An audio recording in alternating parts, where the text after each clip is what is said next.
right, we're looking at our third method to solving quadratics, and that's using square roots. It's probably one of the easiest methods. The downside is that it doesn't work all the time, and we'll talk about that here in a few minutes. So you can think on this with all those words that meant the same thing. You can think about solutions.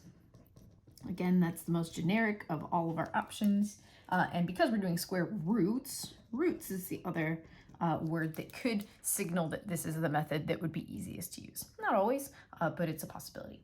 We can still have 2, 1, or no solution for these as well, and it depends on what kind of number you're taking the square root of. So typically, these have 2 solutions. So if you have the square root of a positive number, these actually have 2 answers, which is kind of interesting. They have a positive version and a negative version as well. So for example, if I was taking the square root of 9, my answers, my solutions, would be a positive 3 and a negative 3. The reasons that the square root has 2 answers is because if I work this direction and square 3, 3 times 3 makes positive 9. But so does negative 3. Negative 3 times negative 3 also makes positive 9. So there's no way, if I only saw this much, there's no way to know which one actually got squared to give us the positive 9. So we list both. We can confirm that later with graphs as well. One solution only has one option. There's only one number that only really does have one answer, and that happens if you take the square root of 0. Then your one solution would be 0. Otherwise, all of these other problems have 2 answers, unless, of course, they have no solution.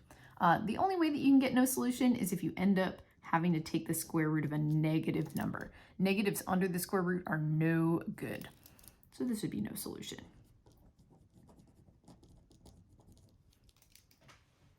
Right, so this is the caveat with this method. It only works when there's no x term. So what you'll see is a term with x squared on it. You'll also see a term that's just a plain number, but you won't have the something x term in the middle.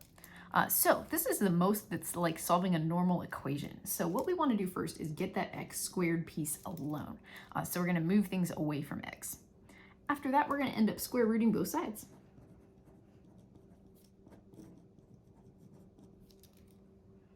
Then we typically create our answers. Usually there's 2 again. One of them is going to be positive and one of those is going to be negative. All right, so if I look at my first example, which is by far the easiest, x squared is already alone. There's a 1 in front of it, but that's okay. That's what we're looking for. So I'm really ready to square root both sides. So the square root of x squared is just x. And the square root of 100 is going to be 10. And make sure that you also put the negative version, negative 10. 10 times 10 made 100, and so does negative 10. So we need to list them both. Now, just like in the other methods, you can write these a bunch of different ways. You could say x equals 10, x equals negative 10. You could write them as a set, like 10 and negative 10. You could write them like coordinates, like 10, 0 and negative 10, 0. Or you could write them outright, 10 and negative 10. Mathematicians will also use a symbol called plus or minus to list them both in one, kind of like this. So it represents positive 10 and negative 10. Leave it to those lazy mathematicians to make something easy even easier. All right, so then we have x squared minus 49 equals 0. So on this one, we do need to get x squared alone. And we do that by moving the 49 to the other side. This is actually the only method where it doesn't need to equal 0. We want the x squared actually alone. So now that x squared is alone, I'm ready to square root on both sides. So this will look like x equals 7 and also negative 7 because the square root of 49 is 7 and negative 7. All right, this one has a couple extra steps to solve there. So we're going to move the 72 to the other side. Doesn't initially look like there's any perfect squares in here. I need to divide by 2 to get x squared totally alone. And that'll give me 36 here. 36 is a perfect square, so that should make this pretty nice. Square root of 36 is going to be 6 and negative 6 as well.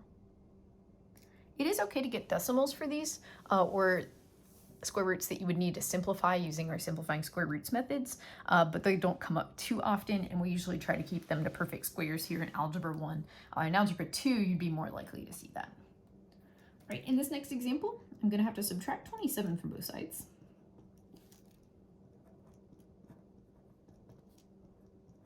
You may notice a problem at this point.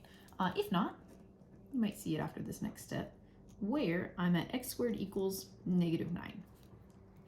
So when I go to square root, your initial gut reaction, if you're not paying close attention, might be to say 3 and -3. However, I have a -9 here, and that's not great. To square root negative numbers, we're not allowed to do that here in Algebra 1. In Algebra 2, yes, but not right now. So in our version of this is no solution. If we were in Algebra 2, we could find an answer. It would just be imaginary. All right, if we're looking at this next one, we're gonna have to add 7 to both sides. So there is just a number over there that we are gonna be able to combine. So if I do 56 plus 7, I get 63. And after divide by 7, I'm gonna get +9. So on this one, when I square root, I am gonna actually be allowed to get that +3 and -3. All right, reaching back to our graphing method, you can confirm answers using the graphing method. So if I take a look here at Desmos, this is x squared minus 49 equals 0. So you can see that your lines cross at 7 and -7. So it doesn't just have that positive answer, it does cross twice. Same thing with this guy down here. I'm going to take that one off and put this one on. It does cross here at -3 and +3. So you can confirm using that graphing method. Now, you can actually get the same answers no matter which method you're using. So far we've talked about the graphing method, the factoring method, and the square root method. So you'll notice that I have the same problem lined up here across the top. So when we did the graphing method, we would type this into Desmos and it would pop up a nice picture for us. If you hit =0, it actually puts vertical lines, but this is a graph of the same function. So right here, this is going to be x equals 2. This one is -2. So it was a matter of just looking at the graph to get my answers. So I'd have x equals -2 and x equals +2. Order doesn't matter because they're both x values. Now in the last lesson, when we looked at factoring, this one would be difference of squares. So I would do square roots and have 1 plus and 1 minus. So x is in the front, square root of 4 is 2. We'd have 1 plus and 1 minus. So with that factoring method, we would split this to make it equal 0. And then I would have to solve each of these little equations for x. So here I'd have -2. And on this side, I'd have +2. So you'll notice already the same set of answers. Okay, using our newest method, the square root method, you can do the same thing. I can solve for x. So I'd have x squared equals 4. So since x squared is alone, I can square root both sides. And I'd still get a +2 and a -2.